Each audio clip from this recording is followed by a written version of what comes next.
अकील साहब, ज़ाहिर है हालात ऐसे हैं कि ज़्यादा जो फोकस है इस वक्त वो रीजनल डेवलपमेंट्स पे, और पाकिस्तान जो है वो इस ऐसे जोग्राफियाई माहौल में और हालात में है इस खित्ते में कि हमने उसी पे ज़्यादा बात करनी थी। लेकिन ज़ाहिर है जो अंदरूनी सियासत है उसमें जो सबसे पहली बात है वो ये है कि चेयरमैन सेनेट और स्पीकर कौमी असम्बली की, आपको पता है, तनख्वाहों पे बहुत ज़्यादा तनकीद हो रही है जिस कदर उनमें इजाफा किया गया, और अब ये भी सामने आ गया कि इजाफा भी उन्होंने खुद ही किया है। वज़ीर आज़म साहब ने नोटिस तो लिया लेकिन कानूनी तौर पर वो कुछ कर नहीं सकते, तो फिर ये नोटिस लेने की भी जो है वो क्या मुरव्वत का इजहार किया उन्होंने, अलामती था कि मैं बड़ा परेशान हुआ हूँ।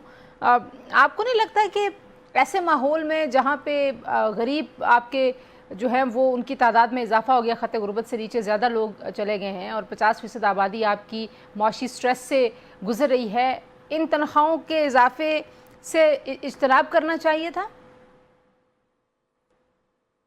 देखिए, मैं बिल्कुल आपकी बात से इत्तफाक करता हूँ और इसमें कोई ऐसी बात नहीं है। मैं समझता हूँ कि जब आपके ऑस्टेरिटी मेजर्स इन प्लेस हों तो बिल्कुल तनख्वाहों का बढ़ाना जो है वो उसकी कोई मंतक समझ नहीं आती, और वो भी 600 गुना, 500-600 गुना। मैं बिल्कुल उसी तरफ आ रहा था, आप ना भी कहती तो मैं खुद ये कह देता 500-600 गुना, ताकि ये बात रिकॉर्ड पे आनी चाहिए और ये वाज़ेह तौर पे सामने आनी चाहिए कि इतनी जो तनख्वाहों में इजाफा है वो बिल्कुल उसको मैं तो सपोर्ट नहीं कर सकता। इसी तरह हमारे डिफेंस मिनिस्टर साहब हैं, उन्होंने भी सपोर्ट नहीं किया।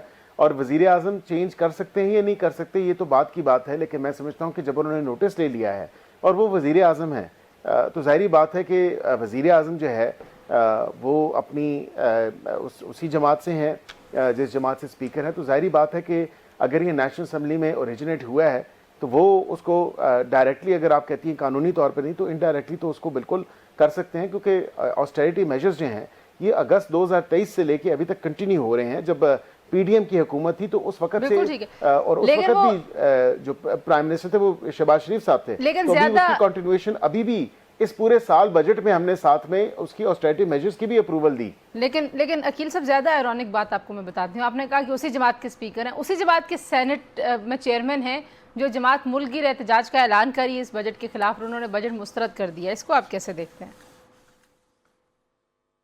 देखिए, उन्होंने लाताल्लुकी का इजहार किया है और मैं समझता हूँ कि ये मामला वैसे भी अब जल्द ही रिजॉल्व हो जाना चाहिए, इस तमाम तर मामले को।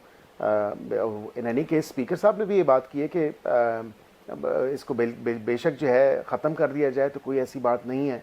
तो मैं समझता हूँ अच्छी एक सैनिटी प्रिवेल की है, एक वाइज डिसीजन है, और बिल्कुल इसको इसी तरह होना चाहिए कि जितनी मेंबर्स की बड़ी है, गो कि मैं अगैन उससे ज़ाती तौर पे शायद इत्तेफाक करूँ या ना करूँ, कुछ मेंबरान की ज़रूरत है, कुछ की ज़रूरत नहीं है, या बेशतर की ज़रूरत नहीं है, ये कहना भी मुनासिब होगा।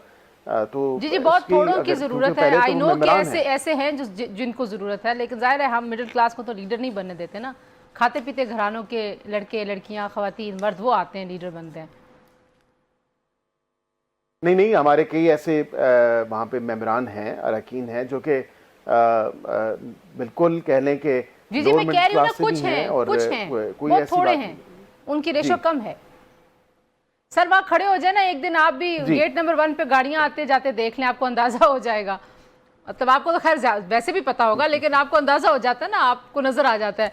लेकिन बहरहाल अब पीपल्स पार्टी जो है वो वफाकी बजट पूरे के खिलाफ मुल्की एहतजाज कर रही है। आपको पता है मौलाना साहब ने भी एक तहरीक का ऐलान किया हुआ था, वो ज़ाहिर है खिते के हालात कुछ ऐसे हुए।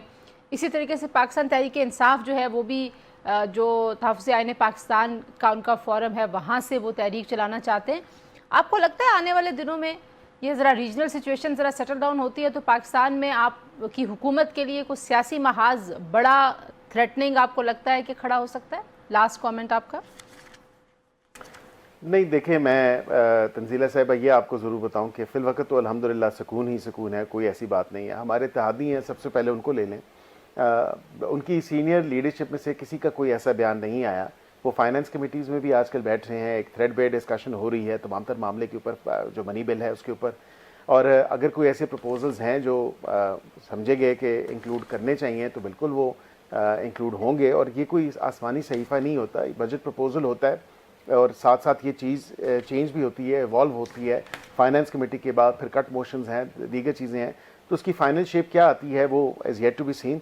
दूसरी बात मैं आपको ज़रूर बताऊं कि जो आप एहतजाज का अपोजिशन के हवाले से बात कर रही हैं, तो उस एहतजाज की तो तारीख ही अभी सेट नहीं हुई। तो वो कैसा एहतजाज होगा जिसकी ना तो तारीख है, जिसमें इतना खुला तजाद है। और एक बात, वैसे आपकी हुकूमत के बारे में आपको भी पता होगा, तारीखी तारीखी तौर पर कहा जाता है कि आप अपने पाँव पे खुद कुल्हाड़ी भी मारने के शौकीन है, तो 27वीं तरमीम का भी कुछ बार बार जिक्र होता है, वो बैठ जाता है। हो रही है तरमीम?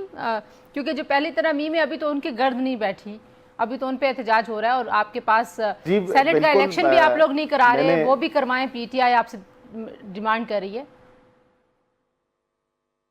जी बिल्कुल, मैं समझता हूं कि पहले रिजर्व सीट्स का जो तमाम तर मामला है वो खुल के सामने जब आ जाएगा, 16 तारीख को गालिबन उसकी हेयरिंग है, और वो एक once and for all decide हो जाए कि किस मंतक से कैसे सीटें जो हैं वो दी गई उस अदालती फैसले के हवाले से। खैर वो सब्जुडिस है, मैं उस पर इतना कॉमेंट नहीं करूँगा, लेकिन मैं ये ज़रूर कहूँगा कि इसके साथ साथ जो आप 27वीं यानी तरमीम की बात कर रही हैं, तो फिलवक़्त तो ऐसा कोई प्रपोजल अंडर डिस्कशन या अंडर कंसिडरेशन नहीं है, लेकिन ये इस पार्लियामान का इस्तेकाक है और इसका हक है, और दोनों houses of parliament with broader consensus उसको जो है लेके आएंगे जब भी लाना पड़ा। और उसको मैं खारिज इम्कान नहीं कहूँगा, वक्त के साथ साथ कानून और आइन के अंदर भी जो है चेंजेस आनी चाहिए, और आती रही भी हैं, और इसी तरह ये पार्लियामेंट ही है जो इसको चेंज कर सकता है और वही करेगा।